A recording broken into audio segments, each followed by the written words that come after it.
oh boy, we're finally doing this, an Adventure Camp tier list. You've all been so excited for this. This is something that you've all been waiting for, and now we're going to do it. We're going to rank all the characters from OddNationCartoons Adventure Camp. I want to point out that this is not Disventure Camp Season 1, not DC1. It's an entirely different project, and I promise you, if I ever do a tier list of that, it's going to be way more positive than this, because I, for one, I'm not a big fan of Adventure Camp. I think that the fact that this came out in 2021 is kind of crazy, because it has a lot of tropes and cliches, and really a lot of things that are kind of outdated in the total drama elimination-based show sort of fandom. I remember when I watched this in 2021, my first thought was, whoa, I went to a time machine and I time traveled back to 2010. We're back in the 2010s with a lot of the cliches and tropes and narrative choices, and I think that, like, this was one of the very first human-based, fully animated elimination shows, I guess, on YouTube.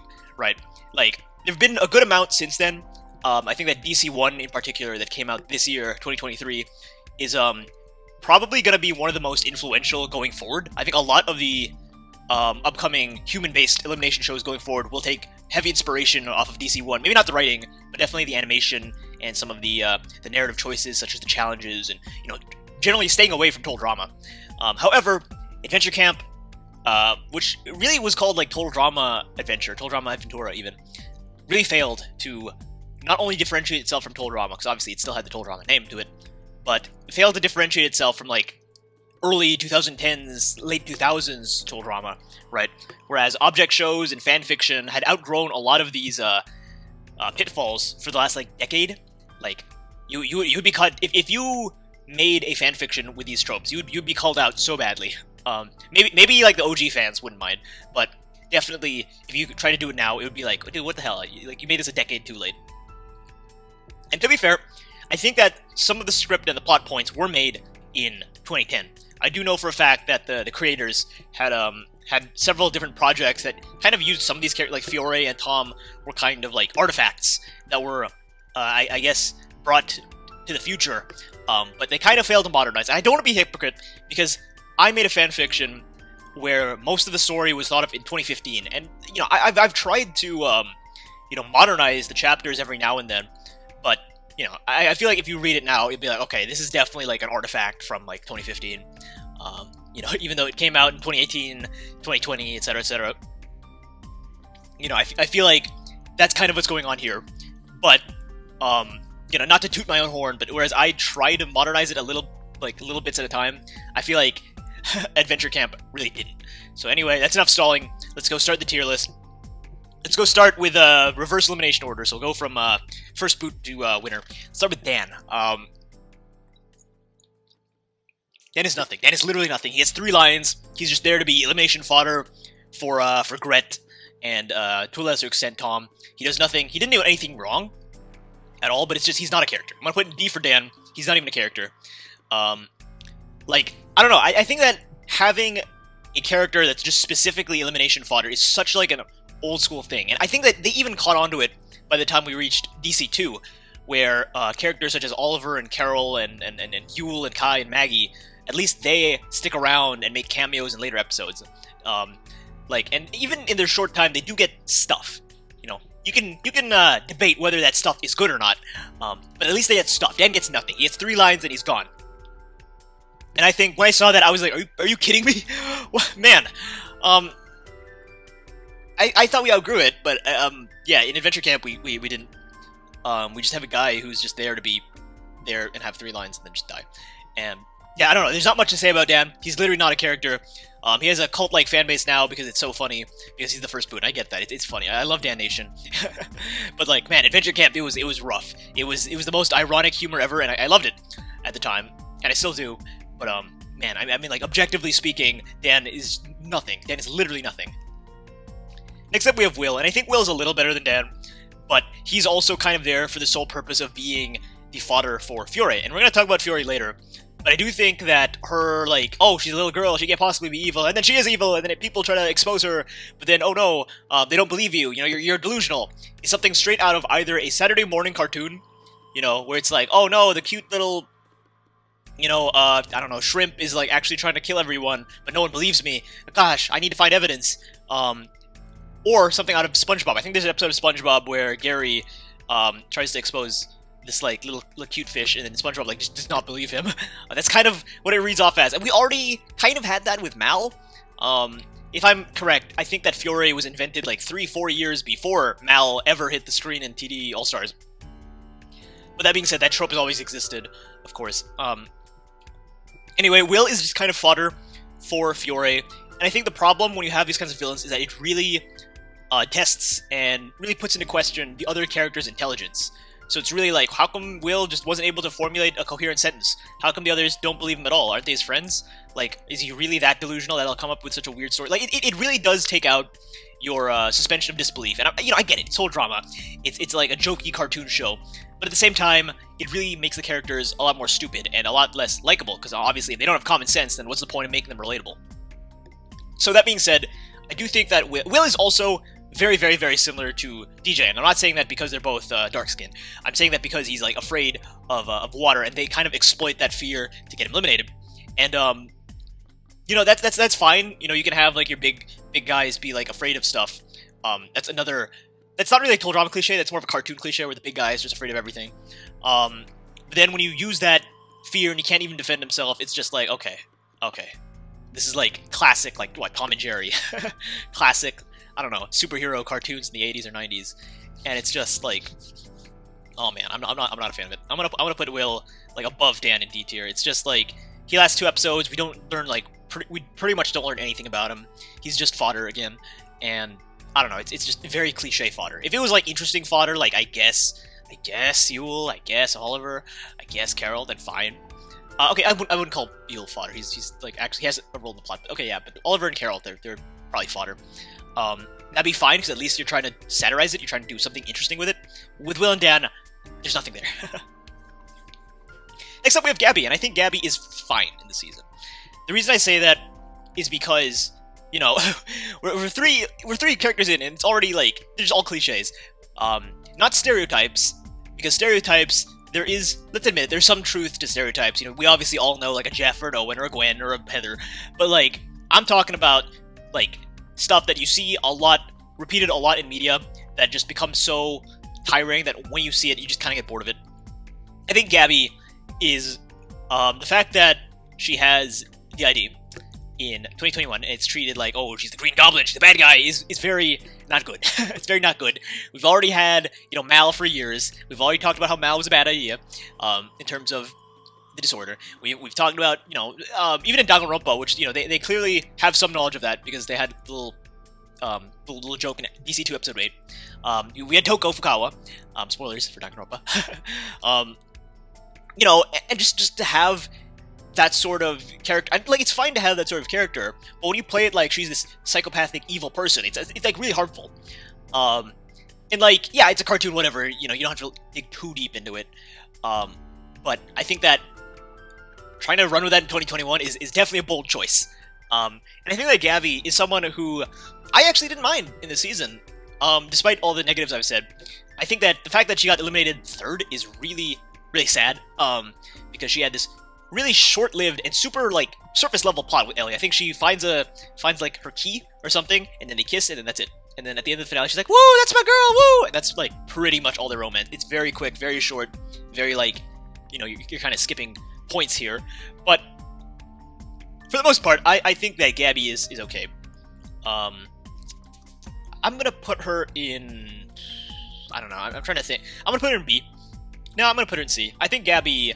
A lot of people have problems with Gabby in DC1, and I'm not here to talk about DC1, but I do think that a reason why she lasted as long as she did, DC1, is because people were big fans of her iteration in AC. They wish that she lasted longer, and she did. But, I don't know, people are fickle, I guess. People are quite fickle. I don't have a problem with her, but, like, I think in terms of, like, potential, she didn't do too much in the grand scheme of things. She really didn't do much. But, I mean, at the end of the day, she's inoffensive. In terms of character, not in terms of the disorder. That's a little, like, that's a really weird line to cross. But in terms of the writing, it's inoffensive. It's fine. You get the job done. Next up, we have Ashley, and I think Ashley and... Okay, so I'm going to group Ashley and Lil together because they're literally the same character in this.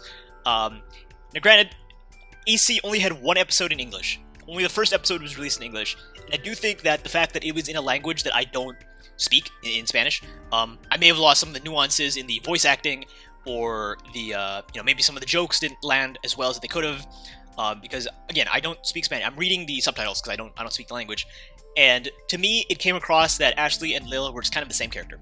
They're both kind of parental figures who have this sort of preconceived notion of Fiore, and then they suss her out, and then they get punished for it, basically. And they get eliminated back to back. They're just a nice female figure on the same team, and it's just like, it's the same character. I feel like they didn't do enough to differentiate the two. Maybe if I recheck it, maybe it'll be different, but it's kind of always been my view on these two characters. They're kind of redundant. They kind of cancel each other out. I will put Ashley a bit lower than Lil, because here, Ashley does not have a relationship. At least Lil has the thing with Nick, and it's very, very in the background. It is super in the background. Like, my god, I think they only get, maybe 3 lines in total about their relationship. But at least it's something. Ashley doesn't get much. Ashley gets, high D. She's just kind of there. She's just kind of, I don't really remember the cowgirl thing even, related to her that much. I do remember, though, that Lil herself gets a good amount of screen time in the first 2 episodes. Not necessarily with Nick, but with, it's just content where she gets a lot of confessionals. I don't really think she's saying much. It's kind of like the Aiden problem, where some people are like, Aiden gets a lot of confessionals, but he's not really saying anything. Which is fair. But Ashley, in particular, did not really get that. I think she has one of the most convenient eliminations of all time, where Gret and Fiore just go into a shed, get a gun, and just fucking shoot her, because she knows the secret. And it's like, okay, we're going in that direction. We're just gonna take an extremely, physical approach. Why don't, I get, suspension of disbelief, I get it's a cartoon show, there's talking puppets and all that, but at the same time, it's like, okay, then if we can just, fucking shoot people with giant guns, why can't we just, I don't know, break off, Jake's legs, and just, leave him in a wheelchair the whole game? Now he can't do challenges. It's like, if we're that willing to bend the rules, then what is the consistency in this universe? I'd have preferred it if, I don't know, maybe Gret and Fiore came up with, a gaslighting plan, or maybe they get rid of her through other means, not by literally tranquilizing her. That was ridiculous. There's a screenshot of Gret and Fiore with guns, and I think it's the funniest thing ever. Just because it's what the hell? It just came out of nowhere. Yeah, I'm not a fan of that. Just because I'm not a fan of that kind of stuff. Because it's why don't we just do that to all the characters? Why can't we just give all the characters mushrooms to poison other people if we can just physically abuse them? Yeah, that's enough of that. Lil, on the other hand, I think Lil is better than Ashley. Not by a whole lot, but she does have the relationship. She just kind of ends abruptly. It's very if there's an A and B plot, then Lil is the C plot. Maybe even the D plot. It's super in the background. And I believe even her elimination is just kind of footnote in the episode. It's just kind of oh yeah, she's here. Now she's not. So I'm gonna put her underneath Gabby. I'll put her in C. You know what? No, I'm not feeling generous. I'll put her in high D. I'll put her there. I think that, yeah, I don't remember much of what happened to Lil, honestly. So I can't even comment on it. Yeah, Lil is, I don't know if this stands true, because I know Lil's English voice actor is amazing, but I do think that Lil is probably the most forgettable character in, not just AC, but in DC1. If you look at the roster, Lil's probably the one you're going to forget most details about. I don't think it's Dan, because, Dan's, the whole joke is that he has no details. So, that's memorable enough as is, right? The fact that he's so forgettable. Anyway, I think we're at the merge now. Are we at the merge? I don't know if we're at the merge. Miriam is fine. I think that Miriam's actually okay. I think that her plotline is... It's a bit cliche, but at the same time, it's very ingrained in just normal storytelling, where you have, a very... miserable, angry character, and then she meets someone, and then she becomes a good, a nice, kinder, more friendly character. I struggle to call that cliche, because that is just something that happens in stories, period. That's not really a total drama cliche, or a elimination show cliche, or anything like that. That being said, I do think that it's too obvious. I feel like we all saw it a mile away, where she's being openly hostile, and then after a brief conversation with Jake, suddenly she's good now. I feel like the change was too quick, too obvious, and too sudden. I don't think Miriam's an awful character here. I'm gonna put her underneath Gabby. I do think that her function in the plot is fine, but it's just, it doesn't really do too much. We have, I don't want to focus too much on potential. I don't like grading things based on potential. I like grading things on, what we were given, rather than what I wanted to happen. But you have a younger character, and then you have an older character. And I feel like whereas we did a lot with the younger with Fiore, we didn't really do a whole lot with Miriam. So she's gonna have to go in low C tier. She's fine, but like, you know, it's very, very standard. It's like if all the characters were like just standard arcs, like very, maybe not cliche, but very like, you know, like comfort food. It's not nothing that'll stick too long, but it's something that like makes you comfortable. Then fair enough. But sadly, that's not really the case with some of these characters. Some of them are very like meh. Next up, we have Gret, and I do think that Gret, and this is gonna be like maybe a hot take, maybe like a I don't know what take this is, but Gret is really just Heather that is less nuanced and with less steps. And I know calling a total drama character nuanced is kind of ridiculous because, you know, again, it's total drama. Like, I'm not going to say total drama is the pinnacle of writing or anything like that, because it's not. But Gret just feels like we want to skip to Heather, but we'll skip all the important beats, you know?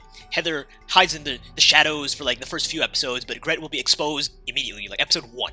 You know, Heather has allies, Lindsay and Beth, and she kind of uses them to slowly make her way to the top. But no, here with Gret, we're just going to, like, you know, we're not going to do that. She just doesn't have allies. She's doing this all by herself. And it's just like, I don't know, like with Gret, it just feels like you want to go Heather again, but you want to do less steps to doing it. Just like how Tess is like kind of like Gwen, but with less steps and also worse. Gret is the same thing. And I get that like calling, you know, saying less complex Heather doesn't mean anything, because Heather is one of the best. So like calling her like a little, you know, calling her less complex than Heather is not that big of a fall. But I do think that with Gret, it's like a very like speed run sort of like SparkNotes version of Heather. And she's just so outwardly antagonistic, which is fine, you know, you like that in your characters, but it makes them very just like not human, I guess. You know, we don't have that like human element. It makes them very unrelatable. It just feels like, again, a Saturday morning cartoon villain. And I can say the same thing about Fiore, but at least with Fiore's like has like some funny moments here and there. And she doesn't feel like a rehash of anyone for total drama, whereas Gret, I would argue, is just a big rehash of Heather, but just a lot less like, you know, a lot like bootleg Heather, right? I'm gonna put Gret in. Oh man, where do I even put Gret? I don't even know, man. I don't even know. I'm gonna put Gret above Gabby because at least she contributes to the plot. I don't like it personally, but I'm gonna put her in like high C. I think that's fair. I do wish that Gret would, I don't know, in this version, it just seems like, again, we want to have our own Heather character, but we're not gonna do the patience or the waiting or the setup that Heather got, right? A worse version of Heather. Next up, we have Tom, and I think that Tom, and I've been saying this for, I think I got the boot order wrong. I think Tom went 6th place, and Gret got 5th place, but, whoops. I think that Tom is, I've been saying this for like a while now, and I think that it is true in AC. I don't think it's true anymore in DC1, but in AC, Tom suffers the Jesse Osaki problem, the Osaki Island problem. If you don't know what that is, look it up. But I do think that he suffers from being, he has like main character syndrome, severe main character syndrome. He's like the super mysterious guy, and he's a mysterious plot that no one knows what he's all about, and he gets all the screen time, especially for the male characters. The male characters really don't exist in the season, except for Tom and a little bit of Jake. But like he just suffers from main character syndrome. He's very, I don't know, he's just very, he's not really a character, he's just like this cool guy, and like, I know, I get the point that he's not supposed to be someone you relate with, but at the same time, you have to make him like cool first. It seems like he's cool in a way that someone from the like early 2000s would think is cool, and I don't really have anything to say. He's okay, he's a nice guy, he gets exposed, he has a secret plot, but there's not a lot there, there's not a lot of character there. I do think that secret spy thing is also super cliche. I'm gonna put him under Gret. I'm gonna put him like under Gret, above Gabby, because again, he's basically our main character. He gets eliminated in episode like 6. He gets eliminated like at the halfway point, which is very interesting, because you'd think he'd just be the obvious winner, especially with the Jesse Osaki. Okay, technically we don't know what happens to Jesse Osaki, but I'm gonna assume that he's gonna make it like final 2 at least, right? Tom here, on the other hand, he doesn't make it that far, interestingly enough. But yeah, no, he's just kind of a shell of a character. He doesn't have a lot. I will say that I do like Tom in DC1 a bit better in the recent episodes. I think the last like 3 episodes, as of the time of me releasing this video, have been really, really good for Tom. He actually has some emotion. The voice actor does one hell of a good job, and I don't know. I think that this Tom is just really a caricature of a lot of cliches. Like, if you viewed AC this season as like a parody of like fan-made drama shows from the early 2010s, this is the funniest thing ever. But it's not. It's trying to play these tropes straight. It's trying to be unironic and all that stuff. And I think that's where my problems lie. Anyway, we're almost done. Nick is. Oh my God, where did I even put Nick? I'm gonna put Nick in. I'm gonna put him under Ashley. I think Nick is not funny at all. And I get it, comedy is subjective, but it does feel like they genuinely forgot about him. Whereas Dan in DC1, it does feel intentional, very subtle, but intentional, that the joke is that he doesn't exist. Nick, there's no joke. The joke is that, it feels like, we forgot about him. Let's go make him a joke in the last, like, 2-3 episodes, because we forgot. Like, after Lil goes home, it's like, shit. We gotta give him something. Let's give him the whole, oh yeah, I forgot you're here. See, it was intentional. It was our plan the whole time. It doesn't feel intentional. It feels like it was kind of shoehorned in at the last minute because they needed to give him something to do. The fact that he makes 4th place as the lethal joke character is very, like, man, like, anyone else could have been in the slot. It could have been a better character. We could have had more Ashley time, or more Gret time, or more Tom time. I think that, more Miriam time even. I do think that when you think about it, like, in terms of placement, it's very damaging that this nothing burger makes it to 4th place all the way to, like, the second to last episode. That's really, really harming for the rest of the characters. At least spoiler for DC1, but at least Dan, he gets eliminated, like, relatively, like, I think just before merge, so at least he's not taking up too much potential time for other characters. But I think that Nick, it's actually kind of damaging that he makes it that far, because you're sucking away time from other characters. Yeah, I don't find the joke funny because the joke feels shoehorned. It feels like if you, I don't know, you had, it's like in DC2 where Tess is like, in the finale, Tess is like, oh, we don't really know you, so, we can't root for you. We don't really know you. It's like, don't lampshade it. Oh my God. Oh my God. If you're gonna lampshade it, at least, like, make it constant. Where, like, I don't know, people are making fun of Hunter, Tess, and Ellie because, like, no one's talking to them. Or something, I don't know, because they just did not make the effort to talk to people. With Nick, it's just like, I don't know, it just feels like corny, I guess. That's how I would describe it. It's very corny. I wouldn't call it cliche. So at least he's not cliche. At least Nick is like, Nick and I guess Miriam are the 2 characters that I would say aren't super cliche. They do fit, like, existing tropes, but I wouldn't say those tropes are, like, necessarily bad. I don't think they do too much with the tropes. I think Nick in particular is kind of lazy, but at least they aren't, like, super cliche, like the other characters are. Okay, I say that, and we're immediately at Jake, and I think Jake is also not super cliche, because Jake is very, like, what the hell? I'm gonna make a new tier just for Jake, actually. I'm gonna give Jake F tier. You know why? Because I don't like Jake. I think Jake is the biggest... Okay. Outside of DC2's writing flaws, Jake is probably the biggest question mark out of the whole team, because he is... him and Tom are the big marketing ploy for OddNationCartoons. They were the big mascots of the series, the couple that's super cute, and then I get the appeal. It's very cute, to have not only that, but to have, like, a gay couple is really nice. But here's the problem. Jake is super toxic for no reason. He's the most toxic motherfucker ever. And the story never once calls him out. He never once gets like, hey, Jake, you need to calm down. He is super entitled. Tom reveals himself and he gets, like, really pissy about it. There's like 3 episodes in a row where he's just super angry for no reason. He calls people out. He's mad at Ellie for not, like, wanting to bring him to the end, even though, like, logically, in the stakes, were you ever that close to begin with? I don't think you were. He's super entitled and manipulative and toxic. It's so baffling that, like, in the finale, if I remember correctly, they're kind of like a happy couple, I think. I might be misremembering, but I think that they were like a happy couple at the end. And it's like, what? He's so toxic. He's so rude. It's like, why? Like, it's the most tone... Okay, next to the Hunter thing with the pills, it's like one of the most tone-deaf things ever. And I think that Jake as a character fails. I do like Jake in DC1, because while he is still...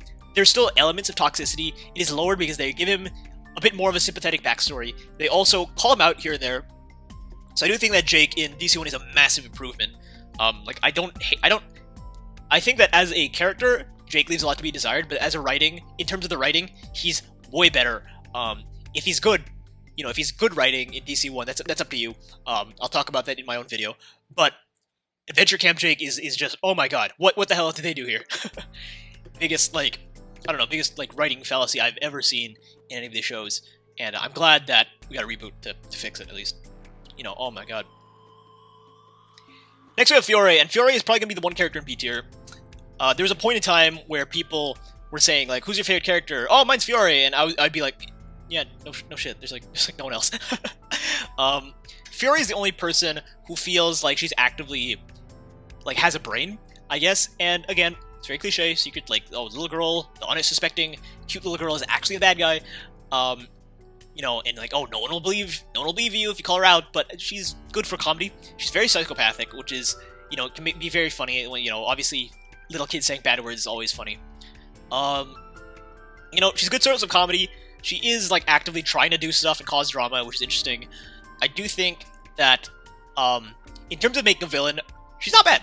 She's not bad. You could have done a lot worse, but she's actually, like, really good villain. I don't think she necessarily has too much plot armor. In fact, if anything, she gets like, okay, other than shooting Ashley, she doesn't have too much plot armor. I do think that the host exposing her through the confessionals in the Merge episode, I believe, where it's like, "Ha! I am evil! They will never catch me! Ha!"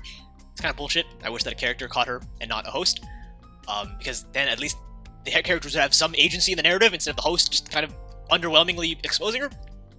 But for the most part, I think that Fier is the one character that I would put in B tier. She's okay. She's pretty good. I don't know. What else is there to say about her? Her getting hit by a bus is funny. I would argue that she's the most fleshed out and rounded out character. I would argue that she could even be seen as the season's protagonist. You know, we have a villain protagonist. That'd be interesting. But yeah, no, I mean, Fier, cliche, but they do make it work. At least they do make it work. So I'll give credit where credit's due. Usually, these characters, they get, you know, these sort of characters, they get figured out by the end of the narrative. But here, she gets called out, like, Merge episode, and then she runs with it for another, like, 5 episodes, I think.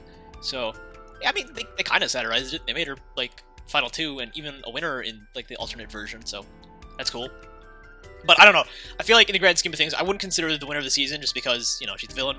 I feel like, and maybe if you want, you could consider her the winner of the season, just because, she's the only character that's actually doing stuff. But I wouldn't, just because, you know, hero beats the villain is just the super, okay, you know, a bit cliche, but that's like the standard practice, especially because she's so unapologetically evil. Like, if she was, like, sympathetically evil, then fair enough. But no, she's just unapologetically evil. So yeah, she gets second place in my rendition. But it's up to you how you decide that. Anyway, finally, Ellie. There's not much to say about Ellie. I'm gonna put Ellie in, like, I'm gonna put her, like, high C tier. I think she's okay, and I know that might, like, get people confused. Like, why is Ellie C tier? She's, like, such a nothing burger. But I will say that at least, like, she's not overly cliche, because she's like nothing, but with, like, a bit of seasoning.